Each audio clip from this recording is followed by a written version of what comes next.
It was the dawn of the third age of podcasting, 30 years after the series had launched.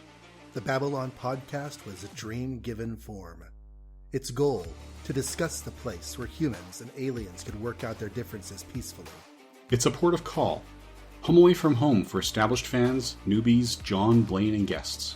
Humans and aliens wrapped in 2,500,000 tons of spinning metal, all alone in the night. It can be a dangerous place. Wait, what? But it's our last, best hope for peace. This is the story of the last of the Babylon stations. The year is 2024. The name of the podcast is Babylon 5, 30 years later. Hello and welcome to the latest episode of Babylon 5, 30 years later. The podcast where John Wilson and I, Blaine Dowler, go through every episode of Babylon 5, almost always exactly 30 years after the release date, with some detours into the ancillary media and other works that turned J. Michael Straczynski into the writer he was at the time this came out. So, how are you doing, John? I am doing well, and I just want to say that after spending 36 hours together filming each other, I feel like I know you a lot better now, and I'm not entirely sure why those ships were shooting at each other outside your house, but I'm good. Yes. In case you haven't picked up on it, this week we are discussing And Now for a Word. To summarize, there's actually a few things going on. In terms of what the characters are experiencing, there's really just the one story, right? A lot of the episodes have A plots, B plots.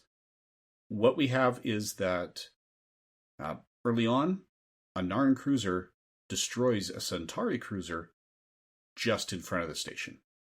And as things escalate and investigations take place, we learn that the Narns have learned that that Centauri ship was carrying weapons of mass destruction.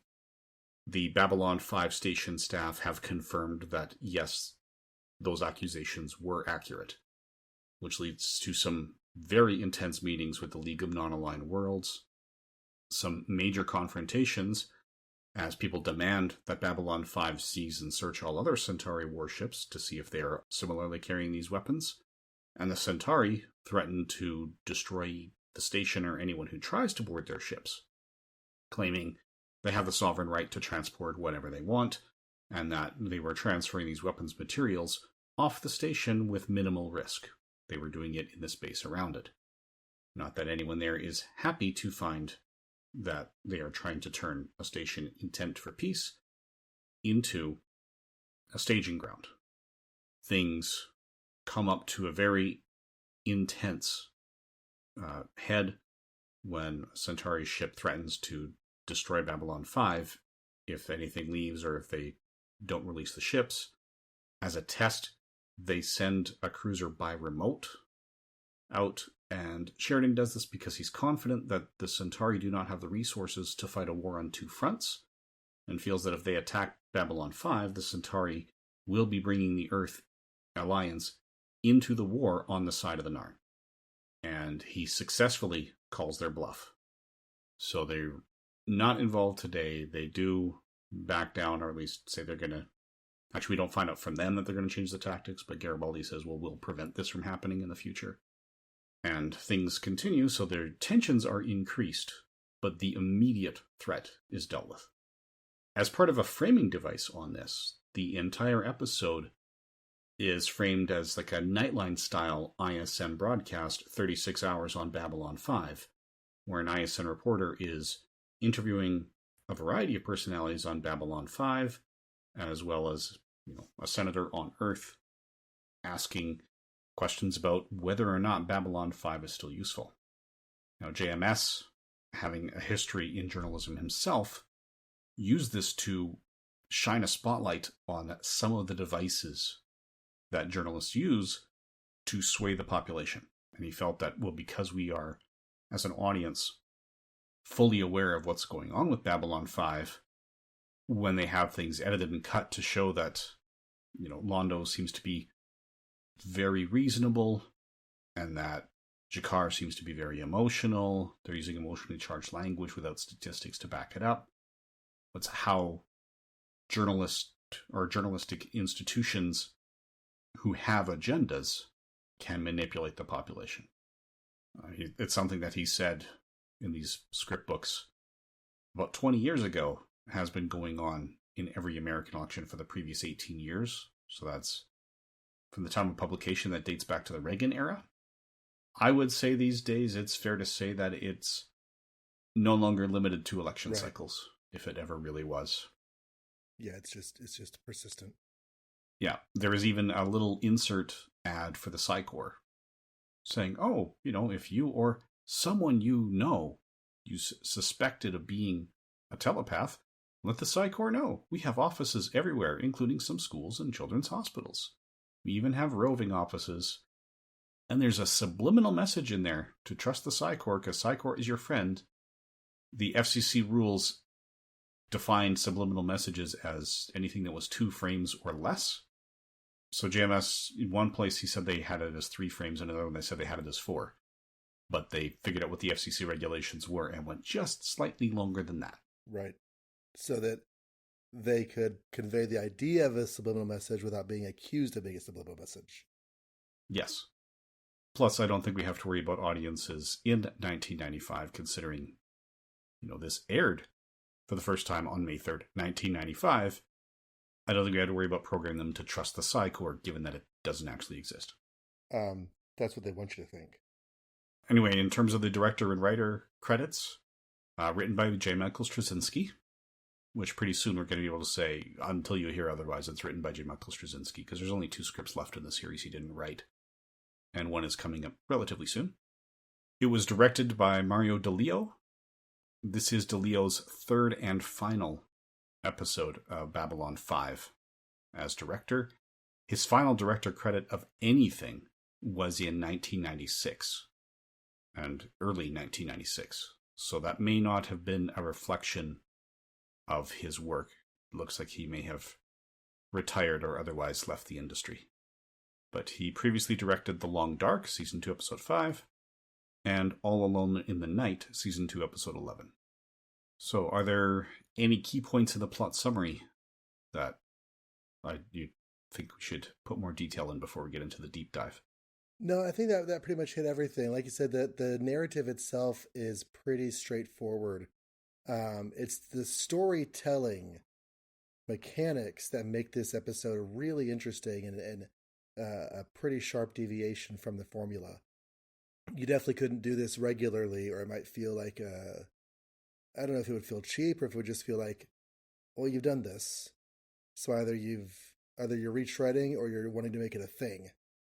But yeah, presenting a pretty notable travesty through the lens of a eyewitness news reporting situation was a very interesting take. Mm-hmm. Yeah, agreed. A lot of this builds off that, and I would also agree that you can only sort of break format in a series so many times before it feels like you don't know what your show is. Right. So yeah, this breaking format maybe once or twice in a 110 episode series, it works. Because you're given the deviation, but you still clearly know what your show's about. Mm-hmm. There's a very popular streaming show right now that I wonder, do they know what they're about? Because they broke format like 3 times in 10 episodes. Which one's that? Strange New Worlds. Ah. So, still good. But a little odd. I think they bought a lot of leeway the first season, and they experimented a bit more the second season. They might not get a 3rd season, so they're probably just doing as much fun as they could before they're done. 3rd season was in production when the strike began. Right, it's like when they're making the 2nd, they don't know that they're going to get a 3rd. True. Often, yes. I don't know if they have that contract laid out or not, but yes. I don't know if I know Kim Zimmer from anything, but I thought she did really well as the broadcaster, Cynthia Torkman, and there were a couple of they made some choices with the way they had her presenting the personnel. So very subtly, there were some notes I had in her conversation with Ivanova. Mm-hmm. The first was that she mispronounces Ivanova's name. Now, yes, I made the comment when we first started the show and Ivanova came on that I thought perhaps she was pronouncing her name differently than the traditional Russian pronunciation. I was guessing that as an outsider, but at the end of the day, regardless of the traditional pronunciation, a person's name is their name. As Data says in the second season to Pulaski, Data is not my name. Or one is my name, the other is not. And it was Data that's not his name, and Data is his name. So the pronunciation's important. She just walks in and calls her Ivanova the entire time, and Ivanova doesn't correct her because she has more important things to care about than this person. Yes, I love Ivanova's interaction with her. Gives a very brief biography, and our reporter says, "Well, surely there must be more to your story than that." Yes. Yeah, that was great. Ivanova's entire response is just yes, and then turns around and goes back to work. She introduces Ivanova as like the perky and capable or something like that. Sounds like you're like a sideways combo with a solid dash of sexism thrown in. And if you watch Ivanova's face carefully, she does react, but she reacts like subtly. And it's just the kind of thing that you like nowadays would have a conversation, there's absolutely zero reason to introduce your female guest with physically flattering comments unless that's the party we're all invited to and we all know that we're here for, Yeah, it's the kind of thing that might be appropriate if you're interviewing the latest winner of the Miss Universe pageant. Right. Assuming that pageant is appropriate in the first place. Well, that's a whole other conversation, right? Yeah. So just brief aside here, you said you didn't know if you knew her from anything. She, at first glance, it doesn't look like she has a lot on the IMDb. 3 episodes in a recurring role in MacGyver, 1 episode of Seinfeld. But as you go through it, you'll see part of the reason she doesn't have a lot of titles is because she was on Santa Barbara for 124 episodes. She was on One Life to Live for 105 episodes, spread from 1978 to 2011. Okay. And she was been on Guiding Light for 1,939 episodes, spread from 1967 to 2009. So she's been very, very busy. Right. With some long-running soap operas. Another show called The Doctors. Okay, so yeah, so she's been out there. She's been out there doing work a lot, just not in places that I would have seen her face. But that's fine. And maybe that's why they got her for this, because she's, in universe here, she is hosting a show that her face will be very visibly associated with. And so they got an actor who's on daytime TV and whose face would be widely known to a certain branch of the audience. And I've also heard comments, I didn't see it right from JMS, but I've seen it in other conversations. I think it was the Shuttlepod show. Sometimes they look for the soap opera actors when you have a guest star with a lot of dialogue, because soap opera stars, as a survival skill, tend to be fantastic at memorization. Right. So they can come in, learn the lines, and deliver them. I struggle to watch soap operas because you can tell that they don't have time to do more than one take of a lot of things. But you cannot fault them for the fact that, where other shows might be doing 20 episodes a year, these guys are doing 250. That means they're learning at least 10 times as many lines on average, right, as people on other shows. Watching Dark Shadows, especially in the first year or so, there are lots of places where you can tell they're looking at cue cards, offset, and then acting out the lines after they've, been refreshed on what they're supposed to say next. And it's, like you said, it's a lot that you have to learn. So it's a different skill set. The soap opera actor who has not had the chance to learn their lines has to be able to integrate looking at the cue cards into their performance and perform convincingly anyway. And so, yeah, that's a whole thing. But the other thing about her character that I wanted to break out was she is completely professional with, her casually sexist attitude towards Ivanova aside. She is completely professional to everybody except Delenn. And this is a woman who has some grudges against the Minbari from the Minbari War because she runs Delenn through the ringer and doesn't care. Like when she talks to Londo and G'Kar, who are in the middle of a war where both sides are doing things they really shouldn't be doing and killing people and committing atrocities on, but they get the consummate professional. Delenn gets abused on camera. Yeah, the Delenn interview is a flat out hit piece. Yeah. She came in there specifically to shut her down. And there's others. She interviews the senator, and something that JMS mentions that he didn't see people talking about online. Their eye lines don't line up, the lighting doesn't match, and the sound is different because they recorded in a different space. So it's entirely possible that what the senator or congressman, Ronald Quantrell, it seems like what she said is not necessarily the comments that he is responding to, which is something else that's been done. They will phrase it differently, be more hostile to elicit a certain emotional reaction, but then before it goes live, well, they re-record where the reporter is a lot calmer and kinder. It was something that was specifically inserted so people would have a chance to see that working. Okay. That's interesting. That's pretty subtle, but I like that. I like that idea was present in the production. It is, and I think part of the reason it might be so subtle and missed is because a lot of times we see the ADR, so the additional dialogue recording, which is in a different space. People will criticize Nolan for having very quiet conversations sometimes, but he says that's because he flat out refuses to use ADR. He wants the performance they were giving on the day in the space.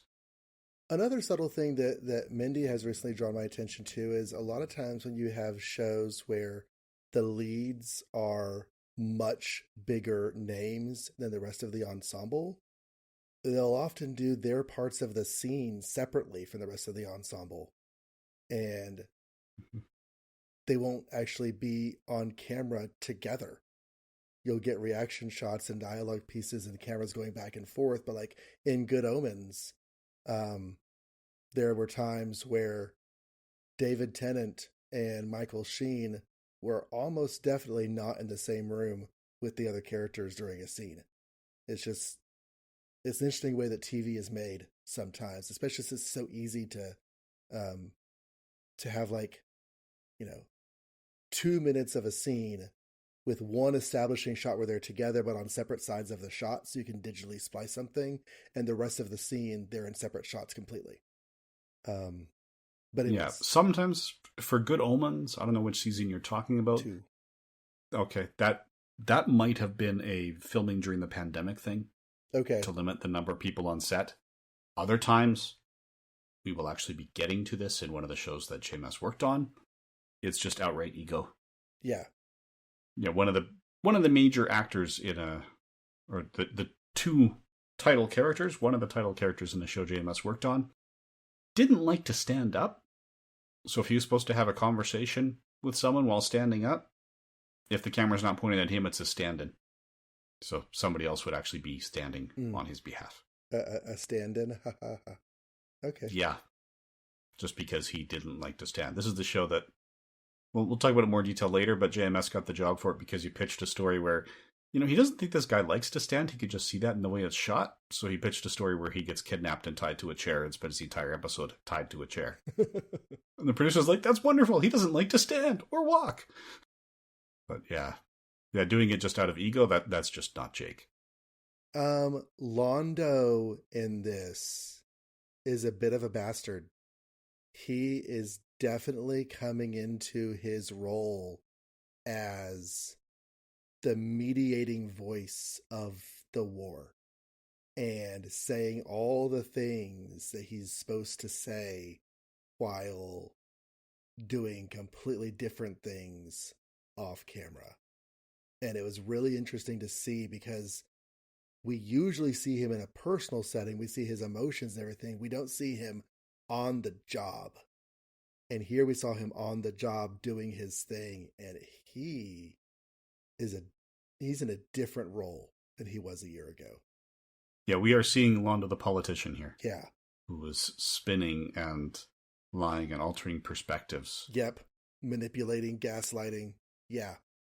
Yeah, and JMS wrote it deliberately because he says often people will have more trust in someone who seems kind and reasonable and collected. Mm-hmm. And if you're like G'Kar and can't control your emotions, well, then you're the problem. Right. Because the people are judging based on the emotions seen and not on the actual facts, which everyone here, including people who are calm and collected, confirm G'Kar is the one that has the facts on his side. Right. And there's a whole that paragraph that you just said, it could be the basis of a whole conversation about how the how genders are treated in in open forums, but that's a whole other conversation. Just because I think that people who tend to get accused of being overly emotional and therefore not listened to. But that's a whole other conversation for another podcast.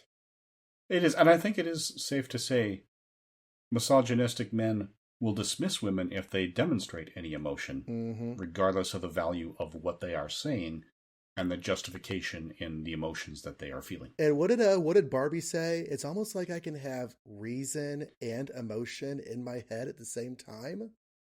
Yes. That was a good movie. That was a really good movie. And another aside about the Barbie movie for anyone listening, it's accused of being attacking men.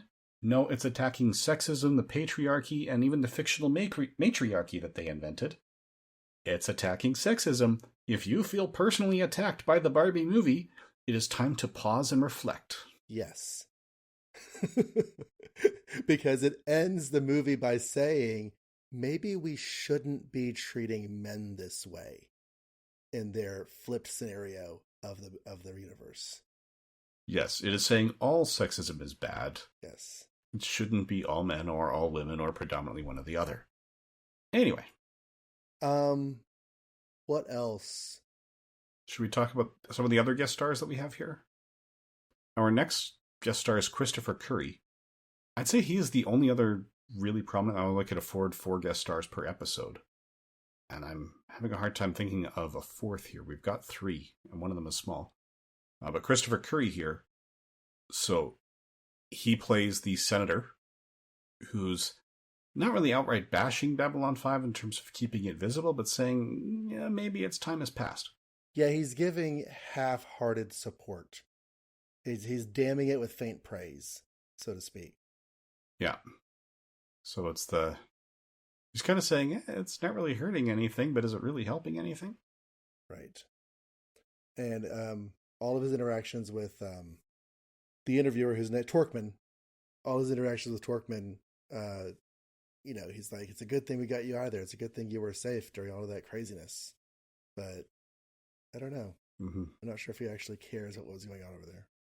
Yes. As an actor, people might recognize him. He had one episode, or he's on one episode of Star Trek Voyager, credited as automobile driver. And that's in the episode 1159, season 5, episode 22. It's not springing to mind. He was Agent Stookie in Home Alone 3, Mr. Rico and Starship Troopers. His IMDb profile photos are coming from his guest appearance in the last season of Murder, She Wrote, which takes place after this Babylon 5. Yeah, none of those roles stuck out to me as something I was connected to. No, I'm seeing lots of Officer Mitchell. So he's one of those guys who's been a steadily working actor from 1974 on. He has a lot of small parts in some well-known stuff. Mm-hmm. Quantum Leap for one episode, In the Heat of the Night for one episode, Wings for one episode, LA Law for one episode. So one of those working actors who probably has a day job hearing what we hear about the strike. Just in case we wanted to date when we're recording this a little bit further. The Psychop advert has where our next 3 guest stars, and the boy I recognize. I know I've seen that boy in things. I think he's just been a boy in a few various places. Yeah, I think probably he might be most recognizable from Kindergarten Cop. He was Kevin. I think he was it might be a tumor kid. Sci-fi fans might know him as one of the 4 kids that Picard ended up responsible for when they hit the quantum filament in Disaster. Yes, he's a science officer. He's Yes. in charge of radishes. Okay. I thought he was a science officer and it was the 4th kid with the dark hair that was in charge of radishes, but Maybe. he is unquestionably in that group. He's in that group. Yeah. He's 2 episodes of Seinfeld. And yes, this is his only Babylon 5. And he was in the Rockford Files Punishment and Crime made-for-TV movie. I haven't gotten to the Rockford Files movie yet, but the series was very good. So that's John Christian Gross. And, it's just a 30 or 60-second segment. But it's kind of a freaky little segment, how he, is promoting the Psy-Cop and everything. And, yeah. The guy who does the actual Psy-Cop role, I don't know, it's one of those faces. Yes, Granville Ames, Transporter Chief in Star Trek Generations, Pentagon Official in Transformers The Last Night. Speaking of ADR, so the voices in the background, he did some of those for Uncle Buck. So his only credit for Uncle Buck is additional voices. So he'd have been recording crowds and stuff like that. He'll do single episodes and stuff I've seen all of, but it's just a single episode. It's a minor role, and I just didn't recognize it. Yeah, like Lois and Clark, The New Adventures of Superman. It's a Superman thing. We're talking to you. I presume you've seen it all? Not yet. I'm working my way through the 90s. I'll be starting my Lois and Clark journey with Mindy in September.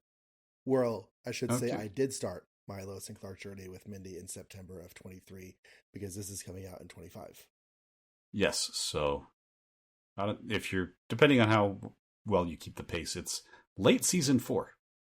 So you'll see him just before there's no more Lois and Clark to watch. Mm-hmm. Looks like his first episode of anything, or his first IMDb credited work, was in Remington Steele as Harold Wellington, which is another show I recommend. He was Man in Elevator and Moonlighting. So there was a period of time where pretty much all working actors were showing up on detective shows because there were so many good detective shows in the 70s and 80s. Mm-hmm.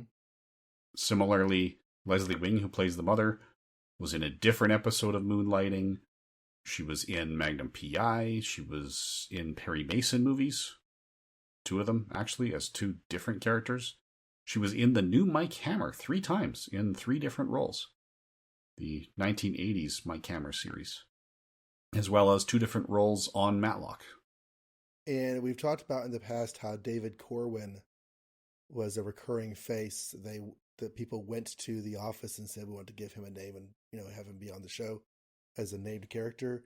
This is the episode where he finally gets established in script as having a name and rank. Yes, this is it. In his interview where he is talking about how delightfully calm and wonderful it is to work on Babylon 5 while he is constantly checking over his shoulder to make sure. Nobody ever gets upset in CNC. He specifically says, yeah, well, Ivanov is right there watching. Yeah, and he's checking over his shoulder going, you could tell he's thinking, am I saying the right things? Right. Is she going to blow her top at me when this camera leaves? He is definitely nervous boy in that scene. It was pretty great. He actually played that very well. He did. It was all very subtle face acting. Which is hilarious because the reason his character got a name is because Claudia Christian was willing to confront JMS before coffee in the morning to say, this matters, name him. Mm-hmm. And the CNC shots, there's a couple of them where the director heard very loudly from JMS because they decided, we are going to do this completely in the context of this 36 hours. So we're not going to film things in the traditional way. So the traditional way to film things at the CNC is to take the glass out of the observation window and put the camera in it. Mm-hmm. And the director did that anyway.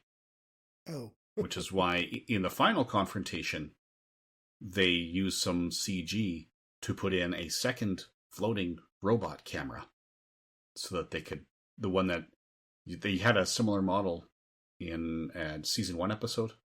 I remember Sinclair and Garibaldi had that recording thing with them when they were going out with the body armor. Right. To document what was happening. They used that CG model. So that part was not in the script, that was inserted so that they could say, this is the camera that was taking that impossible shot, because it would actually fit in that space. So that may or may not be related to why he didn't work for Babylon 5 again. The other guest star I want to mention is Jose Rey. He played Eduardo Del Vientos, who was a dock worker. The people who are listening to this podcast might know him best as playing Eduardo Del Vientos in the season 1 episode By Any Means Necessary, where Sinclair had to settle the dock workers' strike. Which he mentions in the conversation here. Yes, so this is a recurring character played by the same actor. His other works, probably, I'm seeing of the 29 credits he has, going up to 2021 at this point. Contact and 2 episodes of Diagnosis Murder would be the other ones I've seen. Contact, the movie with Jodie Foster. Jodie Foster, yeah. So his first episode of Babylon 5 would have been his first credit. Okay. And then he did an episode of Tales of the Crypt in between. Well, these are his only 2 episodes. The By Any Means Necessary and Now for a Word are Del Vientos' only 2 episodes. But it is kind of neat that they pulled a face that we've seen before in for the interview. Yeah, it probably makes things easier on one end because the network has already approved them, so they don't have to go through that stage. They could just yank them and say, okay, it works. The other thing that's nice about it is for those people who pay a lot of attention to the continuity in those days could go, oh, hey, look, it's that guy. Yeah. Well, it helps to build a world, right? Like if you're looking at interviewing people on a station, and we have spent a year and a half, almost 2 years, doing episodes in this station, it would make sense to use faces we've seen before in those interviews. You know, make it relevant to the viewer of the episode, not just random people on the station. You know, it's just good storytelling choices. It is. Some of the more subtle choices. Actually, no, I'm going to leave those for Giving Form to the Dream. Okay. But yes, this is one that was designed. JMS warned people in the news group in 1995. Those of you who like to record the episodes, this one's for you. That there's lots of details. She mentions in the conversation with G'Kar that it's rumored that they have lost 6 of the last 7 engagements, and G'Kar denies it, but we're left thinking that it's probably true, and he's probably just in denial, which means that the war is actually going very, very badly for the Darns, which is, on the one hand, not surprising, but also kind of sad. Yeah, they're still in their reconstruction phase. Their resources have been exhausted. And if they had the technology and the strength to stand up to the Centauri in the first place, they would have a very different history. So, even back in the first season, G'Kar said the Narns are the youngest of the 5 major races. So you'd think that technologically they would be in the weakest position as well. He also said that the Minbari were the oldest. We'll come back to that soon. Okay. Senator Hidoshi, whom we saw on screen, I think a few times, is mentioned in this as being former Senator Hidoshi, so he is no longer a senator. Not sure why, but he gets quoted in the course of the episode, but is no longer actually a senator. We saw him in the comic series. So he was still a senator in the season gap. Yes, not season he was. Gap, but the early part of season 2. Yes, he was still a senator. It would have been, that's the comic that's best read after the first episode, but it was in that first story arc, so it would have taken place in those first 2 or 3 episodes of the season. So sometime since then, he's had a career change, whether voluntary or involuntary, we do not know. But I didn't like him, so, I'm not upset. I mean, the actor was fine. I didn't like the character. The character was a jerk. Yes, you found the character as unlikable as the script wanted you to find him, and the actor nailed it. Yes. I thought Sheridan did a pretty nice job in this. He has the unenviable position of running a station during a very tense time, having to make decisions on the fly that a lot of people would probably just make the decision that felt right in the moment and then accept the consequences, if any, later. But he's being monitored and watched, which means he's having to second guess himself all the time. But then whenever actually in a more calmer, relaxed conversational setting, we see, the philosophy and the mind behind the decision making. And it was different aspects of his character as the commanding officer of the station, and I thought it was a nice portrayal.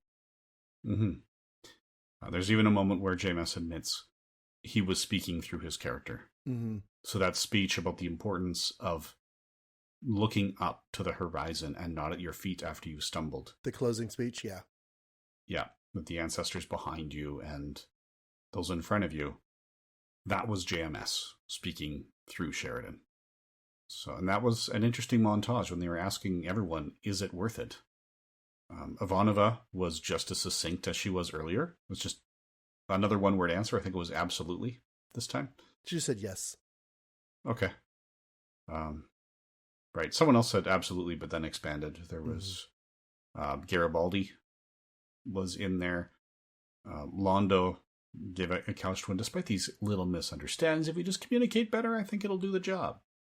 Well, okay, so it's interesting. So the flow of the Narn Centauri situation in this was interesting because Londo and the Centauri were definitely flexing their muscles whenever they came to loom over Babylon 5 with their giant ship. Now, obviously, physically, compared to the station, the ship is not giant, but it's giant compared to everything else around the area and is making its presence known. But then whenever Sheridan and Babylon 5 argue their position and decide to push and test the limits, the Centauri are letting them. The Centauri are being conciliatory to the situation. And it actually was the Narn that kind of messed things up there at the end by coming in guns blazing. Now, I'm not necessarily 100% faulting them because there's a whole series of situations in this episode and there's the whole war. But in this one small window of dynamics, the Centauri were being okay after having gotten lectured by Sheridan, and then the Narn show up. Yeah, although I do think the Centauri were okay for exactly the reason Sheridan said, where they're not prepared to fight a war on two fronts, because a lot of the Centauri leadership are as oblivious to how Londo has orchestrated the victories. So Sheridan doesn't know Londo has anything to do with it. Right. The Centauri leadership know that Londo is making things happen, but they don't know about the shadows. And everything Londo says is stuff about only wanting peace. We didn't declare war, they did. All this stuff, whenever he knows full well that he personally is responsible for the entire situation being started. Yes. Londo left a bad taste in my mouth. Yep, and that's part of the point. You were not intended to like Londo more after this. If you do like Londo more after this, then you need to self-reflect. Not just about this series, but you need to question how you are walking away from any newsfeed. Because that means the manipulation is working on you, even though you know the background. Right. So, do you have a last best hope, or do you have more thoughts for League in Session before we get to your last best hope for the standout character or character moment? I think my only other thought that I was going to present is that Garibaldi made me laugh whenever he said he wants to get through this interview without being fired. And then his interview turned out to be basically inconsequential to the whole thing, so it wasn't really a thing. Well, aside from inspiring the final question, is it worth it at the end of the day? Yeah. It's just he didn't play a huge role in the episode, which is fine because, it's an ensemble show. It shift focuses all the time.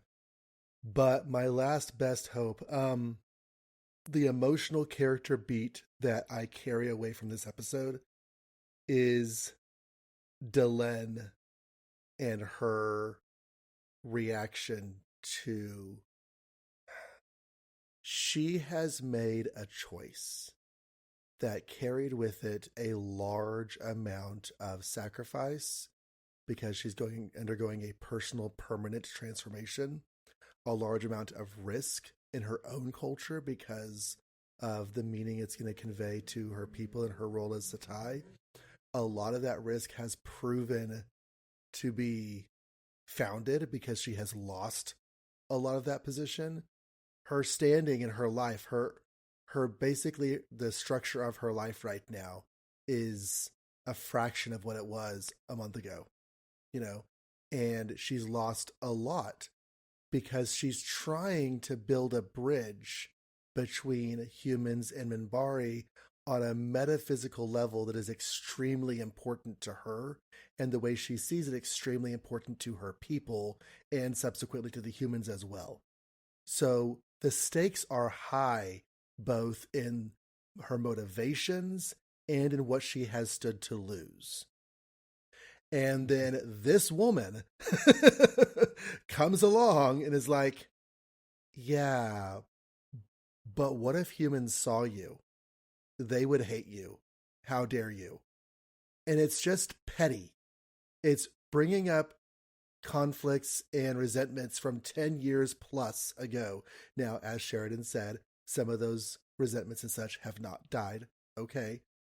10 years after a war ends is probably not the best time to talk about we should all be friends and forget all of our enmities for some people, I guess. But still, was that really her place in an interview on intergalactic television, not intergalactic, but interstellar television, to just call her on the carpet like that in the name of petty grievances? It was intense. There was a lot going on in that scene under the scripts, and Delenn is left a wreck. And they don't even have the grace to stop filming. Now, for a storytelling TV episode perspective, having her on the screen so we can see how it's affecting her conveys the story better. But in universe, they didn't even stop filming whenever she said stop filming. And on top of that, when she said, how do you think these people would react? Delenn says, well, I would hope, and pauses to collect her thoughts. And Cynthia cuts her off and interrupts her and doesn't let her say what she hopes to say. Well, I think they would feel like this. Right. You're right. It was a definite an interjection, and I suspect that only ended because she got the call that she had to go to see the League in session. Mm-hmm. If she had not been called out of that, that would have been much worse. So yes, that was an incredibly strong moment. My choice for the last best hope is actually the first few seconds when they were introducing it, because the choice of language there was so specific.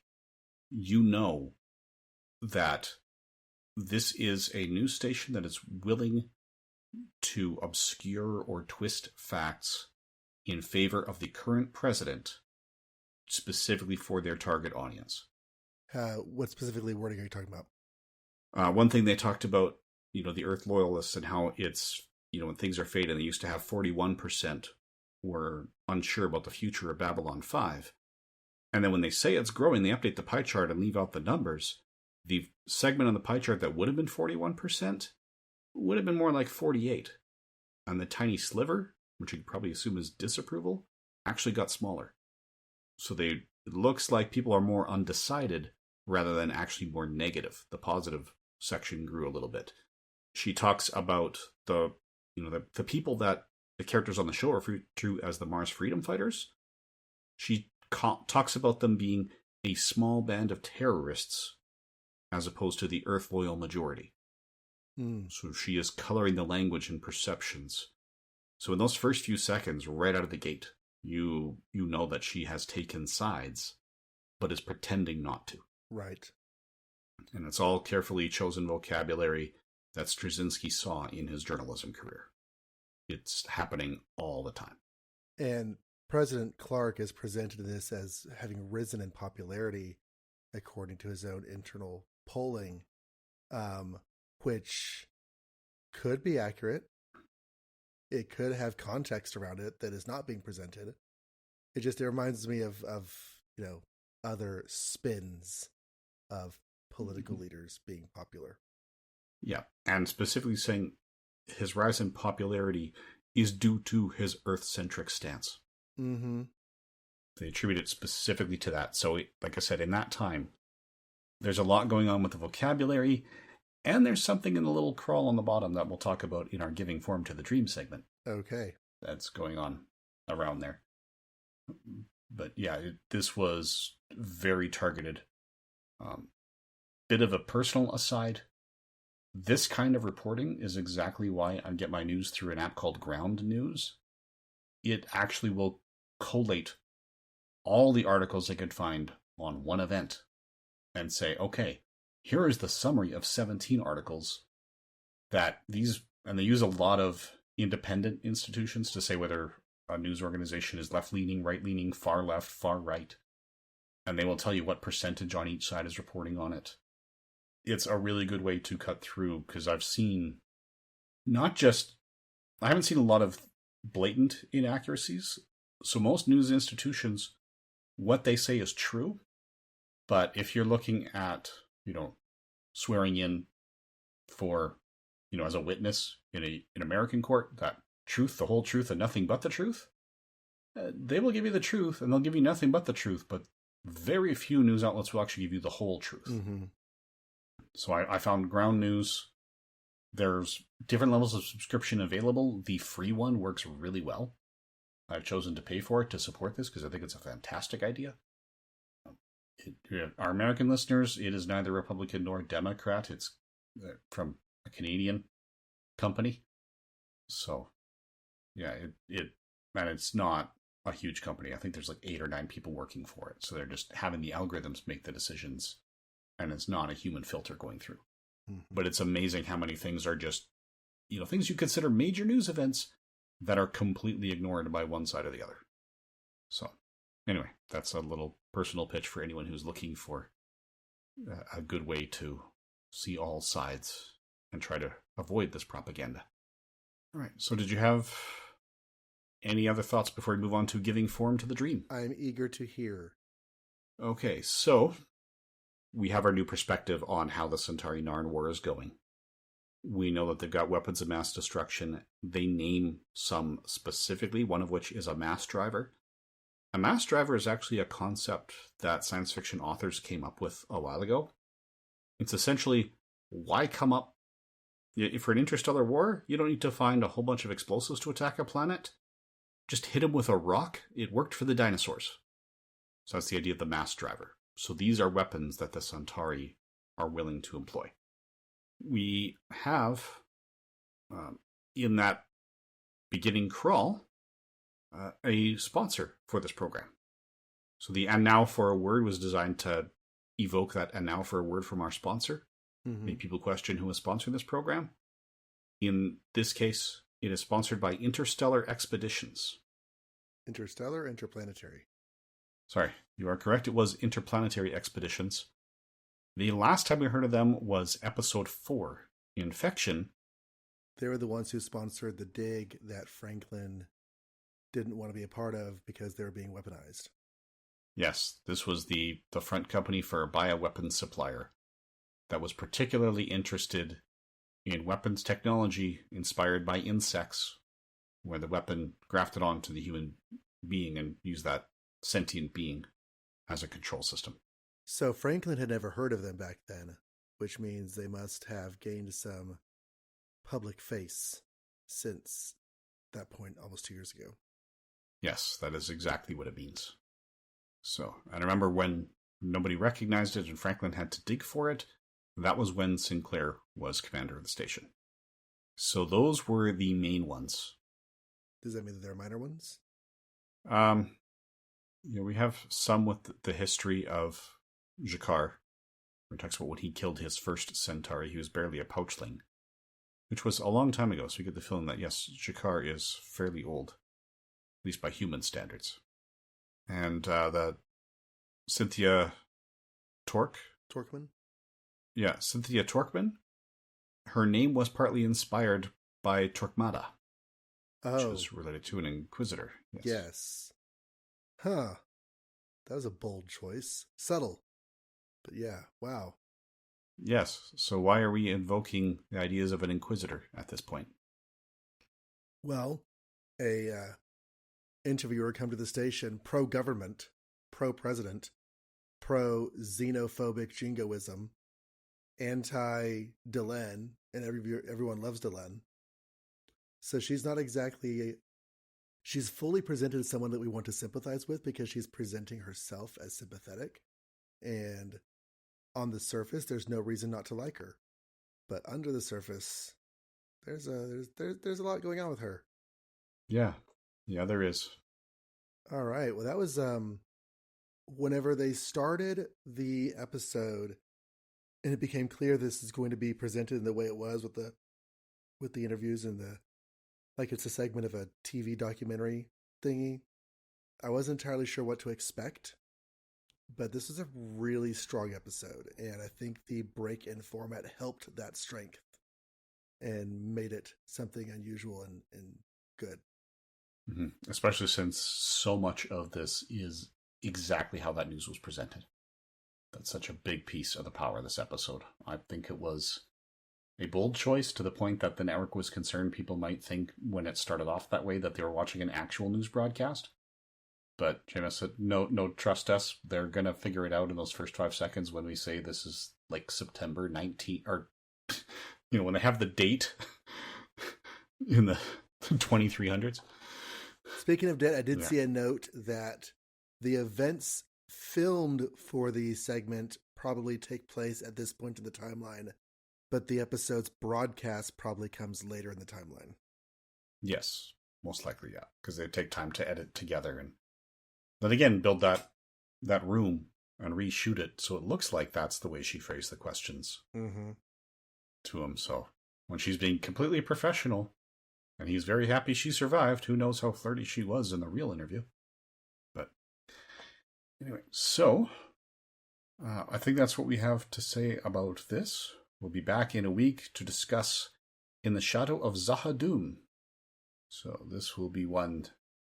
Yeah, I'm going to be very interested to hear John's reaction to it.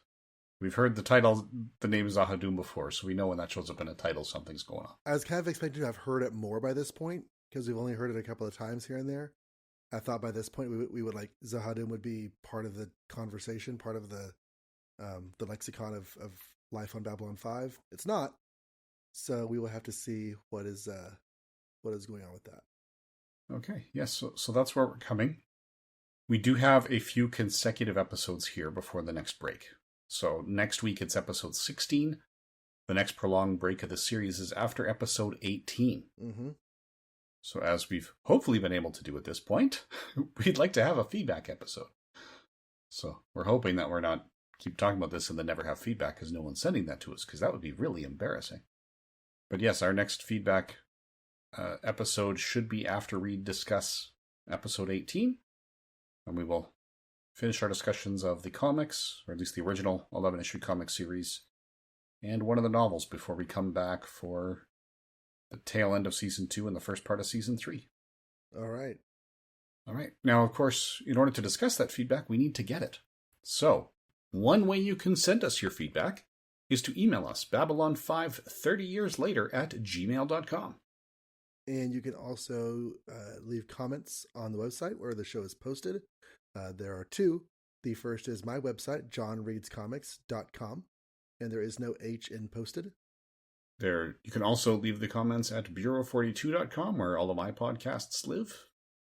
You can also leave a review on the podcatcher of your choice. We read reviews when we know about them, and we will be looking on Apple Podcasts as a matter of course. But if your favorite podcatcher also allows you to leave a review and you would like us to read it on the air, just let us know that you sent it or that you posted it by sending us a line in one of the other avenues. And the last efficient place to leave us comments is on the YouTube channel that's associated. So if you leave comments on the YouTube posts, we will be checking for them there. Yay! So one more week till 3 more episodes, and next week is In the Shadow of Z'ha'dum. Yes. So thank you for listening. And good eating to you.